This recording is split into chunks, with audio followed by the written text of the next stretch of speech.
कानून ये आई हुई रकम का बंटवारा करने के लिए ही है। वहां पर जितने भी टैक्सेशन के लॉज हैं कि रकम आ गई है लोगों से, अब उसका बंटवारा कर लो।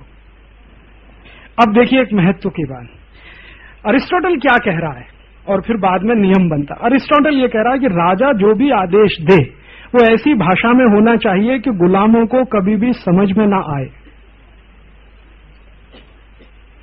अरिस्टोटल कह रहा है तो नियम वही है। तो राजा जो है इतनी अधिक घुमावदार और जटिल और खराब माने जटिल शब्दों का प्रयोग करके आदेश दे, और वो आदेश ऐसा हो जो किसी भी गुलाम को समझ में ना। गुलाम में कौन है? 95% क्लास, आप ध्यान रखना। तो 95% क्लास को समझ में नहीं आए ऐसा आदेश राजा को देना है। समझ में किसके आए? वो जो 5% उसके साथ है उनके समझ में आए।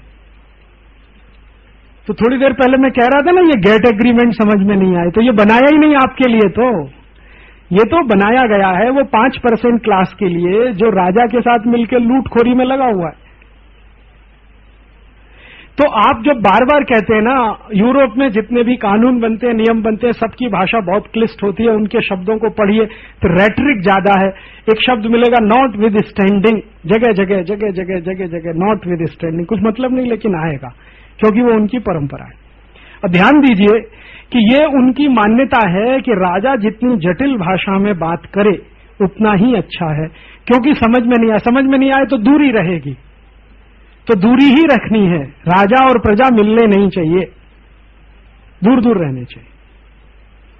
अब दूर दूर रहने के लिए अरिस्टोटल कहता है कि राजा का रहन सहन प्रजा से अलग होना चाहिए, खान पान भी अलग होना चाहिए, बोलचाल की भाषा अलग होनी चाहिए, आदेश की भाषा अलग होनी चाहिए, तंत्र बिल्कुल अलग होना चाहिए, वगैरह वगैरह। इस तरह का। अब इसके बाद अब जो राजा का रूलिंग क्लास है वो क्लास अगर कुछ राजा को सुझाव दे तो राजा मानता है, लेकिन नीचे से कोई सुझाव राजा के पास नहीं आता कभी भी। रूलिंग क्लास को सुझाव दे सकता है उसी को। और ये जो अरिस्टोटल एक और बात कह रहा है कि फिजूल खर्ची तो राजा का मौलिक अधिकार है। अरिस्टोटल कह रहा है, हाँ अरिस्टोटल कह रहा है, उसी के शब्द में। बस इतना ही है कि वो अंग्रेजी में कहा है उसने, मैंने हिंदी करके आपको सुना दी। अरिस्टोटल कह रहा है कि फिजूल खर्ची करना राजा का अधिकार है। तो आपसे टैक्स का पैसा लिया, उसको फिजूल खर्च कर रहा है, तो अधिकार है ये तो उसका। आप उसमें चुप वो नहीं कर सकते, क्वेश्चन नहीं कर सकते कि इसने हमारे टैक्स के पैसे का फिजूल खर्ची किया वगैरह। अब वो फिजूल खर्ची कैसे कर सकता है? सबसे ज्यादा फिजूल खर्ची राजा करता है दावतों में। डिनर पार्टीज होते हैं राजा के, तो डिनर पार्टीज में रूलिंग क्लास के लोगों को इनवाइट किया जाता, और एक डिनर पार्टी 7 घंटे 8 घंटे चलती है। दोपहर 2-2:30 बजे से शुरू होती है, रात 10-11 बजे तक समाप्त होती है। शराब के कई दौर चलेंगे, फिर डांस का प्रोग्राम होगा, फिर ये होगा, फिर वो होगा, फिर थोड़ा खाना खाएंगे, फिर शराब पिएंगे। ऐसे 6-7 घंटे की उनके यहाँ डिनर पार्टी है। और औसतन हर राजा सप्ताह में 1 दिन या सप्ताह में 2 दिन डिनर पार्टी करता है, उसमें उसका सबसे ज्यादा खर्चा होता है।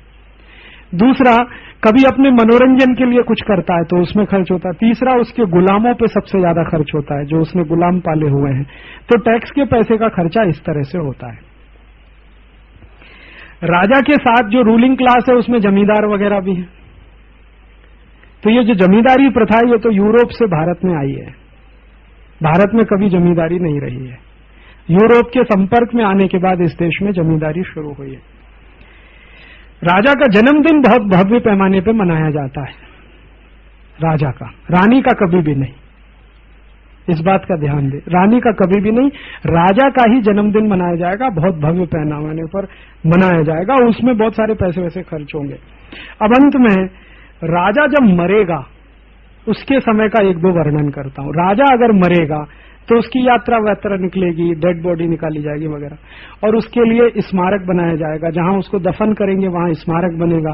स्मारक बनेगा, वहां पर बड़े बड़े उसके मूर्ति स्टैच्यूज लगाए जाएंगे, उसमें पत्थर लगाए जाएंगे, उस पे एनग्रेव माने कार्विंग किया जाएगा और उसमें लिखा जाएगा कि ये राजा था, इस दिन पैदा हुआ, इस दिन मरा, इतने दिन इसने शासन किया, इतने मजदूरों को उसने ऐसी सजा दी, उतने मजदूरों को ऐसी सजा दी, इतने गुलामों को ऐसे मारा, उतने को ऐसे मारा, इसकी 40 पत्नियां थीं या 50 पत्नियां थीं, इसके 100 बच्चे थे, सब लावारिस थे, ये सब उस पर लिखा जाएगा।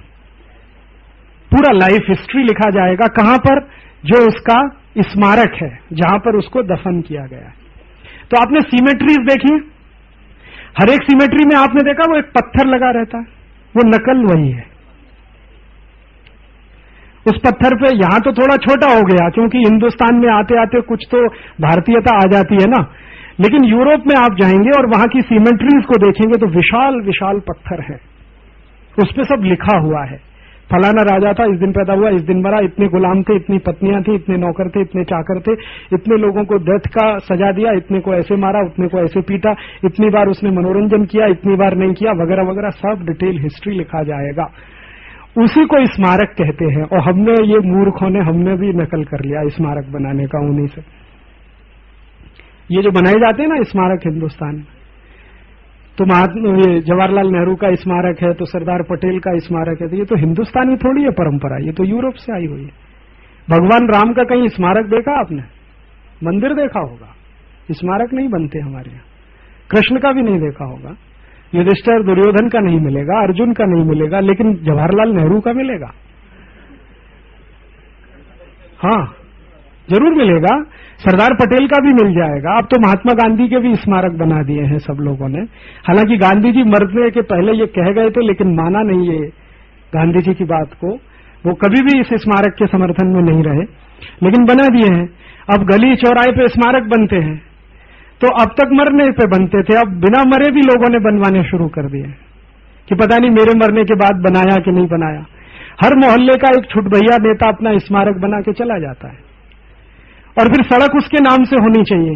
ये यूरोप की परंपरा। अभी मैं आ रहा हूं, यूरोप की सारी गलियां, सारी सड़कें रूलिंग क्लास के लोगों के नाम पर हैं।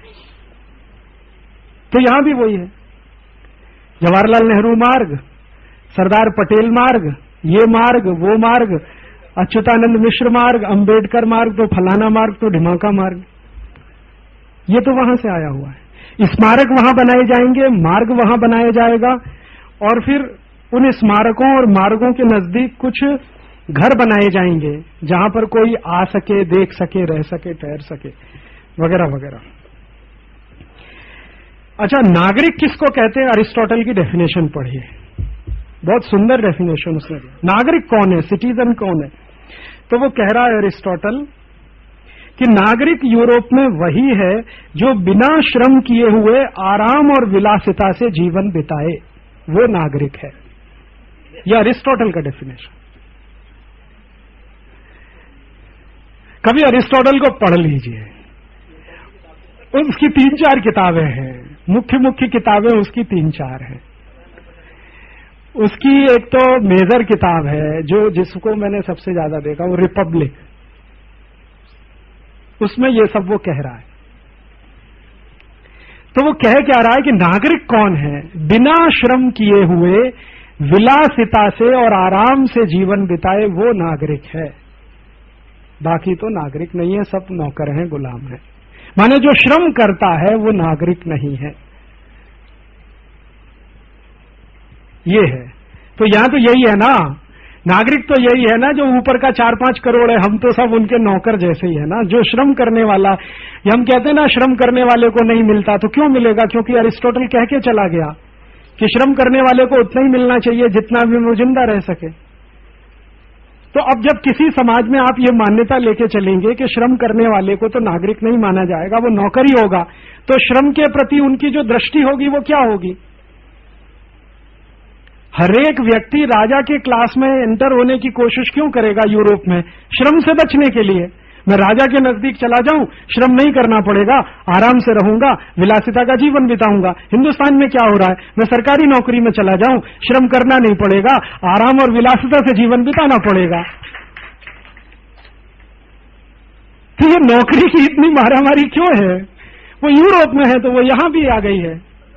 सरकारी नौकरी माने राजा की नौकरी, तो वहां राजा की नौकरी करने वाले लोगों के मन में बस एक ही बात है कि हमें राजा के नजदीक जाना है, श्रम से बचने के लिए, आराम से और विलासिता से जीवन बिताने के लिए।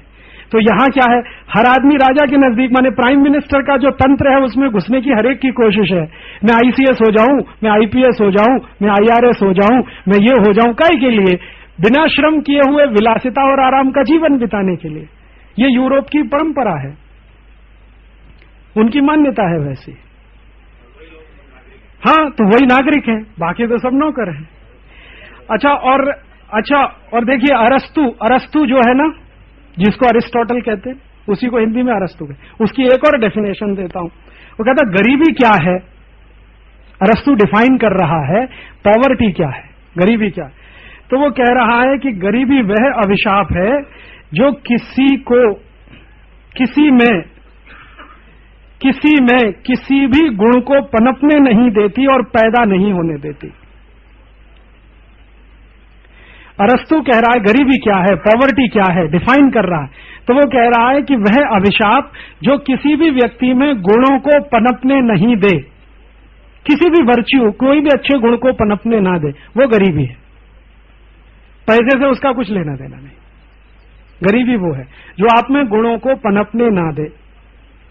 और गुण क्या होते हैं, आगे डिफाइन करता है कि राजा जो करता है वो सब सद्गुण है और प्रजा जो करे वो सब अवगुण है। माने राजा ने वैश्यावृत्ति किया है तो वो सद्गुण है, लेकिन वही काम अगर नागरिक करेगा तो वो अवगुण है।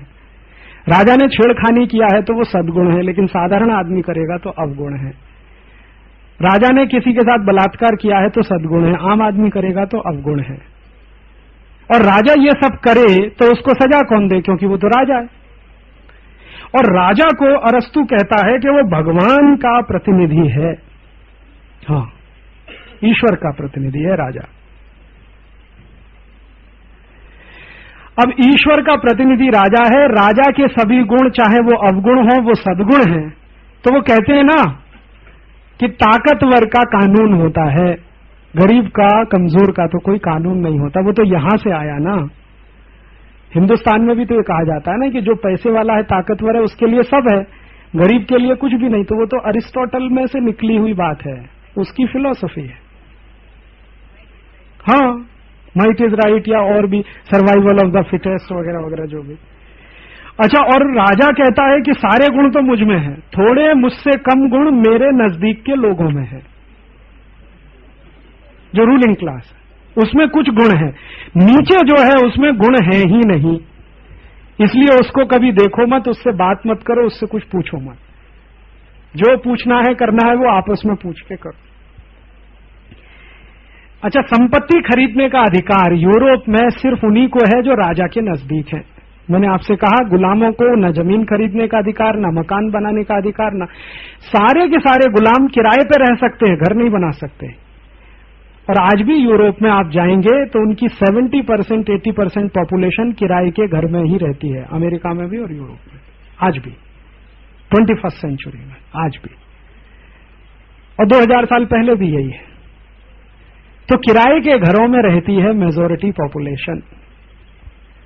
धर्मपाल जी के 3 बच्चे बच्चियां यूरोप में हैं, 2 बेटी 1 बेटा। तो मैंने पूछ लिया एक दिन कि क्या है, उसे गुलामों की तरह रहते हैं। मैंने कहा क्या मतलब, कि सब किराए के घर में रहते हैं, किसी का अपना घर नहीं है।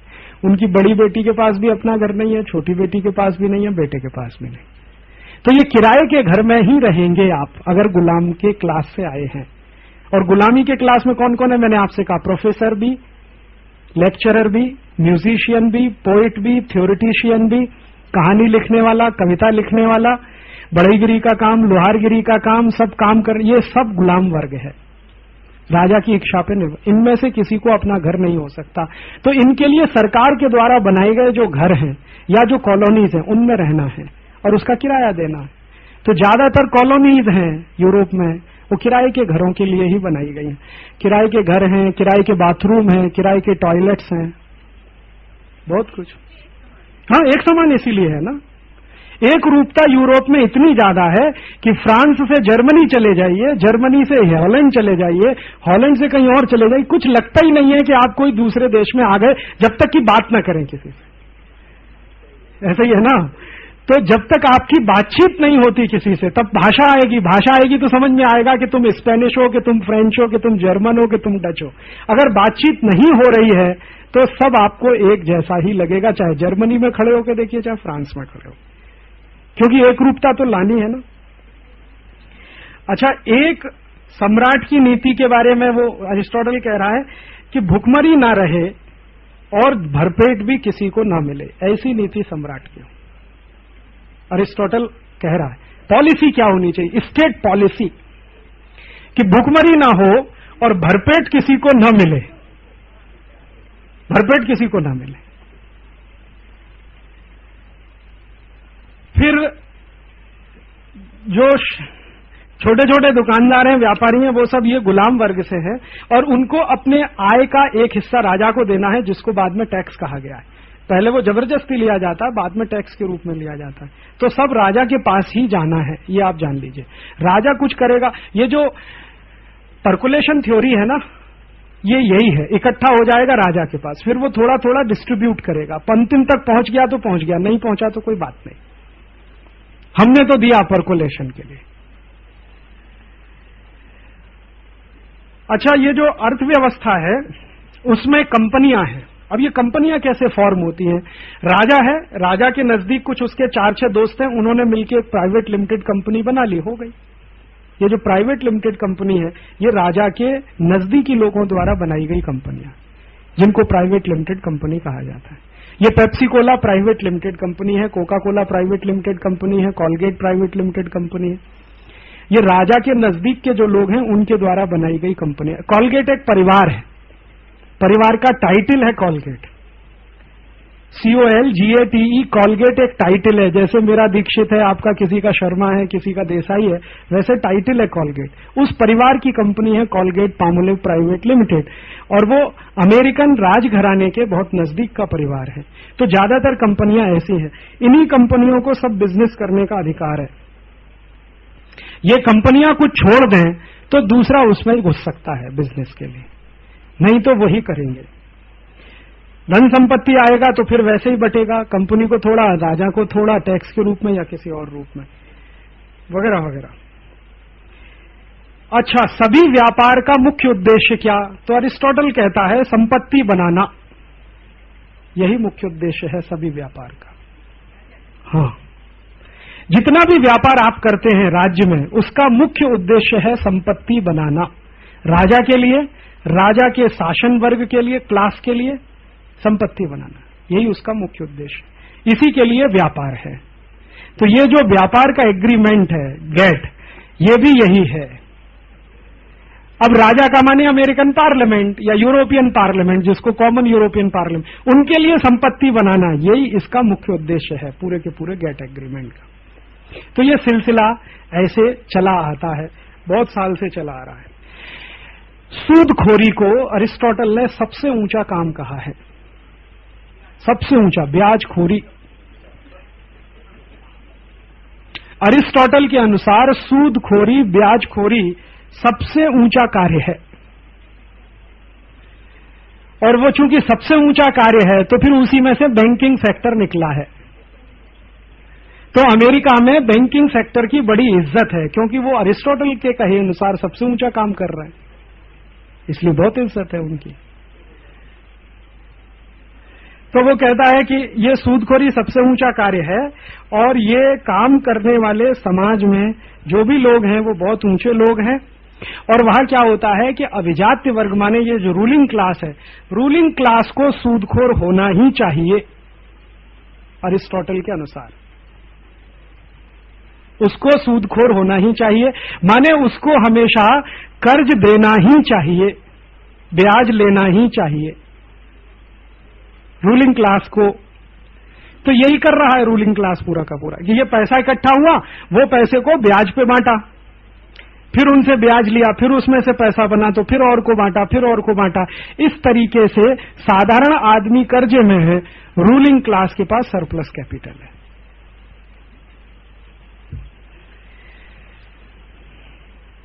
अब जो है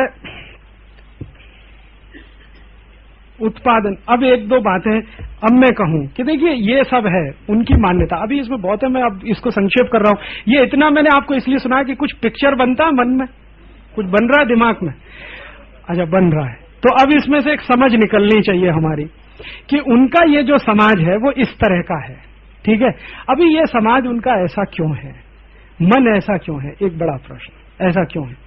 तो उसका कारण जो है वो सबसे बड़ा ये है कि उनकी परिस्थिति बहुत विपरीत है, प्रतिकूल है। जिस परिस्थिति में वो रहते, कहाँ रहते हैं वो, यूरोप में रहते हैं। यूरोप कैसा है, साल में 6-7 महीने -20 डिग्री सेंटीग्रेड तापमान, -40 डिग्री सेंटीग्रेड तापमान, बर्फ ही बर्फ, चारों तरफ बर्फ ही बर्फ, बर्फ ही बर्फ।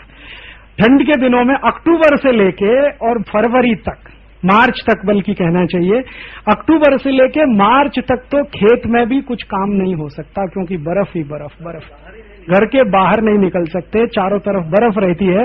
सामान्य घरों में 2 दरवाजे होते हैं, एक छत के ऊपर होता है और एक बाहर होता है। जब बर्फ गली में भर जाती है तो छत के ऊपर के दरवाजे से बर्फ पे निकल के गली गली में चल के ऐसे जाना पड़ता। भाई 6 महीने कुछ मिलेगा नहीं, बाहर बर्फ ही बर्फ रहेगी, बाजार जा नहीं सकते, भाजी ला नहीं सकते, ये कर नहीं सकते, वो कर नहीं सकते, तो सब घर में इकट्ठा करके रखो, तो संचय की प्रवृत्ति आएगी कि नहीं आएगी, परिग्रह आएगा कि नहीं आएगा। हाँ, और वही उसी में से इनसिक्योरिटी आएगी। और इनसिक्योरिटी किस बात की आएगी, वो इस बात की आएगी कि पता नहीं इस साल 10 महीने बर्फ पड़ गई तो, 9 महीने पड़ गई तो, 11 महीने पड़ गई तो, ये मन में रहेगा ना हमेशा। तो चूंकि आपको इतने कठिनाई में जीवन बिताना है, साल के 6-8 महीने आपको इतनी ज्यादा तकलीफ होने वाली है, ना आपको खाने को मिले ना पीने को मिले, बर्फ ही बर्फ चारों तरफ पड़ी रहे। मिट्टी भी आपकी कठोर हो जाएगी, जब लगातार बर्फ मिट्टी में रहेगी तो मिट्टी भी कड़क हो जाएगी, उत्पादन भी नहीं होगा। सामान्य रूप से यूरोप में अक्टूबर से लेकर मार्च तक तो घास का तिनका भी नहीं उगता है किसी खेत में। अब घास का तिनका उगे कैसे, मिट्टी रहे तो उगे, बर्फ ही, और बर्फ 10 फीट गहरी, 15 फीट गहरी, फिर बुलडोजर्स आएंगे, उनको हटाएंगे तो रास्ते बनेंगे वगैरह। तो थोड़ा हार्ड है कि नहीं जीवन। और जहां जीवन इतना हार्ड होगा वहां इनसिक्योरिटी होना बहुत स्वाभाविक है, और जहां इनसिक्योरिटी आएगी वहां पे संचय होना बहुत स्वाभाविक है, और जहां संचय आएगा वहां लूट करना बहुत स्वाभाविक है, और जहां लूट होगी वहां प्लंडरिंग तो आने ही वाली है। फिर उसी को वो ट्रेड कहेंगे, तो वो क्या करेंगे, वो कहेंगे चलो इकट्ठा करके लाओ 6 महीने में और साल भर का जीवन चलाओ। तो वो सब लाओ लाओ लाओ लाओ इकट्ठा करके रखो रखो रखो रखो रखो। ये प्रवृत्ति कहां से आएगी, ये तो इसी में से आएगी ना। अब हिंदुस्तान को देख लो, हिंदुस्तान में क्या है, बर्फ का तो प्रश्न ही नहीं है। साल में 4 महीने 5 महीने थोड़ा बहुत बारिश है, या 3 महीने बारिश है, 2-3 महीने थोड़ी गर्मी है, 1-1.5 महीने थोड़ी ठंडी है। ठंडी में बर्फ तो आपने कभी देखी नहीं होगी। जम्मू कश्मीर हिमाचल वालों को छोड़ दें तो कोई कल्पना नहीं कर सकता कि बर्फ कैसे पड़ती है वगैरह वगैरह। माने मौसम उनकी तुलना में बहुत अच्छा है। अब मौसम बहुत अच्छा है तो हर चीज की उपलब्धता भी है, हर चीज की उपलब्धता है तो ज्यादा मारामारी नहीं है, संचय की प्रवृत्ति नहीं है कि ये सब लाओ लाओ लाओ लाओ इकट्ठा करके रखो। काय के लिए इकट्ठा करके रखना, मिलता है ना। आज सब्जी मिली है, कल भी मिलेगी, परसों भी मिलेगी, नरसों भी मिलेगी, मिलने वाली है। उनके लिए प्रॉब्लम है, आज सब्जी मिली 6 महीने बाद नहीं मिलेगी, तो ला के फ्रिज में भर भर के रखो। तो उसके लिए फ्रिज आएगा, फ्रिज की टेक्नोलॉजी आएगी, ये सब आएगा। हमें क्या जरूरत है, हमें तो आज मिला है, कल भी मिलेगा, परसों भी मिलेगा। तो हम क्या करेंगे, उनकी नकल करने के लिए जबरदस्ती ज्यादा लाएंगे, फ्रिज में भर के रखेंगे।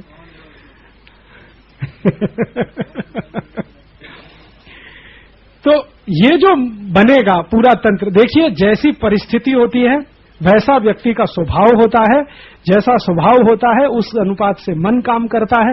मन जिस विचार में रमता है उसी तरह की व्यवस्थाएं बनाता है। उन व्यवस्थाओं में लूटमारी भी हो सकती है, मारामारी भी हो सकती है, कुछ भी हो सकता है। तो ये यूरोप के लोगों ने इतनी लूटमारी की है, इतनी मारामारी की है, वगैरह वगैरह वगैरह वगैरह, उसके पीछे ये है। अब ये मैं ज्यादा विस्तार में नहीं जाता, एक छोटा सा हल्का सा पिक्चर आपके मन में बन जाए। ज्यादा तो जब आप ये किताब पढ़ेंगे तो और विस्तार से आपको इसमें मिलेगा।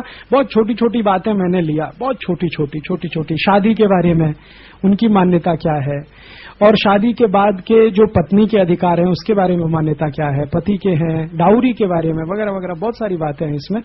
लेकिन मैंने संक्षेप में, एक तो राजा के नीचे रूलिंग क्लास ऑर्डर करेगा, वो प्रजा को उसका पालन करना है। जो कुछ है वो राजा के लिए है। राजा ईश्वर का प्रतिनिधि है, तो ईश्वर का चूंकि प्रतिनिधि है इसलिए सत्य वही बोलता है, सत्य को वही जानता है, सद्गुण सब उसी में है, बाकी सभी में दुर्गुण है। ये तो है। अब ये सारी मान्यता कहां से निकली है, वो एक पॉइंट बहुत बहुत बहुत बहुत सोचकर धर्मपाल जी से चर्चा कर करके निकला। वो ये है कि यूरोप में एक तो ये परिस्थिति ऐसी है, बहुत ठंडी का, बहुत तकलीफ का, बहुत परेशानी का। दूसरा, उनके मन में कहीं भी पुनर्जन्म नहीं है, एक ही जन्म है उनके यहां। ये जो बाइबल है ना, बाइबल के पहले वो जो टेस्टामेंट है, ओल्ड टेस्टामेंट, जिसमें से पूरी यूरोपियन सिविलाइजेशन निकली है, उसमें कहीं भी पुनर्जन्म नहीं है। वो कहते हैं पुनर्जन्म है ही नहीं, एक ही जन्म है। अब एक ही जन्म है, वो भी इतने कष्टों से घिरा हुआ है, तो जो करना है इसी जन्म में करो, आगे कुछ है नहीं आपके पास करने के लिए। तो हमेशा असंतोष रहने वाला है, टेंशन भी रहने वाला है। कल धर्मपाल जी कह रहे थे ना कि टेंशन ही उनका सबसे बड़ा इंजन है। अगर यूरोप में टेंशन न रहे तो यूरोप तो मर जाए। कल उन्होंने कहा ना, वो बात यही है। क्योंकि जब जीवन एक जीवन है तो उस एक जीवन में ही सब करना है। अब जब आपको एक जीवन में ही सब करना है, वो 60 साल का या 100 साल का, तो असंतोष रहने वाला है कि नहीं रहने वाला? वो तो स्वाभाविक है। और जब आप हिंदुस्तान की बात करें, यहां तो पुनर्जन्म है, और पुनर्जन्म में भी 84 लाख जन्म है, तो यहां तो संतोष ही संतोष रहने वाला है। संतोष इतना कि क्या जरूरी है, इसी जन्म में होगा, अगले जन्म में कर लेंगे। एक बार मेरी दादी मां से मैंने ये सब कहा। मेरी दादी मां का अब स्वर्गवास हो गया। वो कहती थी, तू इतना भागा दौड़ी क्यों करता है, आज यहां कल वहां, फिर आगरा, फिर बनारस चला गया, फिर वहां केरल चला गया। वो मैं बताता था, पूछती थी कहां गया, तो मैंने बताया इतने दिन में इतनी जगह गया, उतने दिन। तो काय को इतना भागा भागी करता है? मैंने कहा कुछ काम करना है। कि क्या सब इसी जन्म में करना है? अगला जन्म भी तो है, थोड़ा शांति से बैठ। तो ये है भारतीय मानस कि तुम थोड़ा शांति से बैठो भाई, थोड़ा शांति से खाओ। हम हर एक काम में शांति शांति। कोई भी आप पूछो, भाई शांति से खाओ, शांति से बैठो, शांति से बात करो, शांति से ये करो, शांति से वो करो, जल्दबाजी में कुछ मत करो। क्योंकि एक ही जन्म नहीं है, 84 लाख जन्म है, सब यही जन्म में नहीं करना है, अगले जन्म में भी करना है। तो हमारा मन तो ऐसे चलने वाला है। तो जब जहां सब शांति शांति है, शांति, तो वहां गति भी धीमी होगी ना। अब हम इस बात को दुखी होते हैं कि कोई बैलगाड़ी चलाने वाला आराम आराम से बैलगाड़ी लेके जा रहा। अब हम उसमें लगे कि भाई तुम ट्रक में क्यों नहीं ले जाते, हवाई जहाज से क्यों नहीं ले जाते? तो पूछेगा काहे के लिए करना? मैं तो शांति के लिए करता हूं। तो शांति तो इसी में है कि धीरे धीरे बैलगाड़ी से मेरा माल पहुंच जाए एक जगह से दूसरे, उसको कुछ भागा भागी नहीं पड़ी है।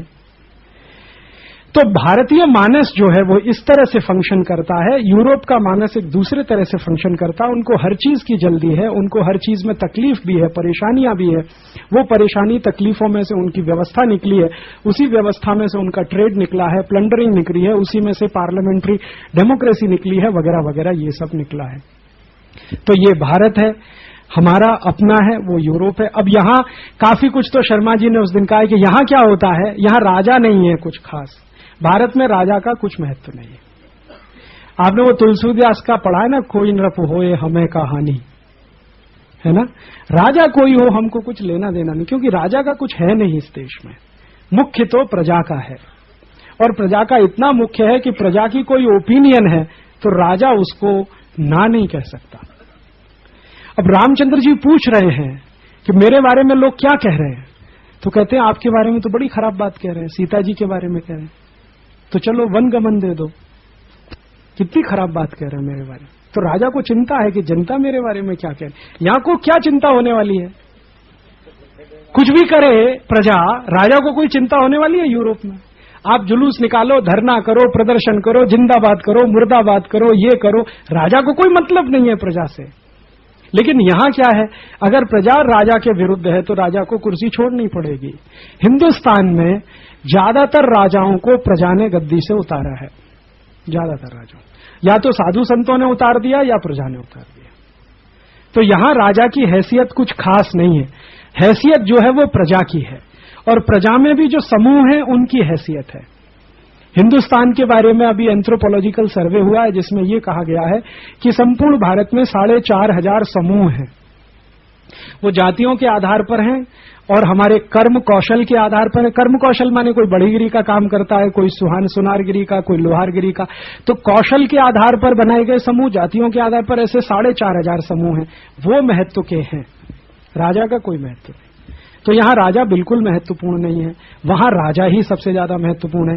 यहां